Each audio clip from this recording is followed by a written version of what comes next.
C'est lundi, nouvelle semaine de mouvement et on a des workouts très intéressants cette semaine à faire. Pour ce premier de la semaine, ça va être à chaque fois 60 secondes de mouvement et on va passer d'un mouvement à l'autre. L'idée ici, c'est de faire un maximum de répétitions tout en maintenant une bonne qualité. Le premier mouvement, très simple, jumping jacks. Si vous avez une corde à sauter à la maison, vous pouvez également faire de la corde à sauter, pourquoi pas des doubles sauts à la place. Les steam engines. L'idée ici étant de monter bien haut les genoux. On va ensuite avoir de la planche et des squats. Planche sur les avant-bras.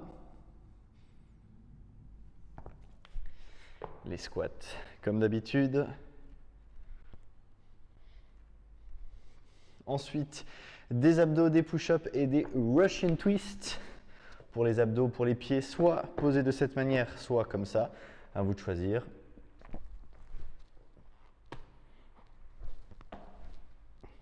Ça, c'est pour les sit-ups. Les push-ups, comme d'habitude, de 3 progressions possibles. Les push-ups normaux. L'adaptation en descendant. Et puis, on peut remonter sur nos genoux. Et la dernière, bien entendu, en restant sur les genoux. L'idée étant, comme d'habitude, d'essayer de garder cette dernière option en dernier recours que lorsqu'on n'arrive plus du tout à en faire. Mais dans la mesure du possible, on est toutes et tous, pour ainsi dire, en mesure de descendre en planche au sol et de remonter à l'aide des genoux. Et puis pour terminer, les Russian twists. On va bien toucher le sol avec nos deux mains.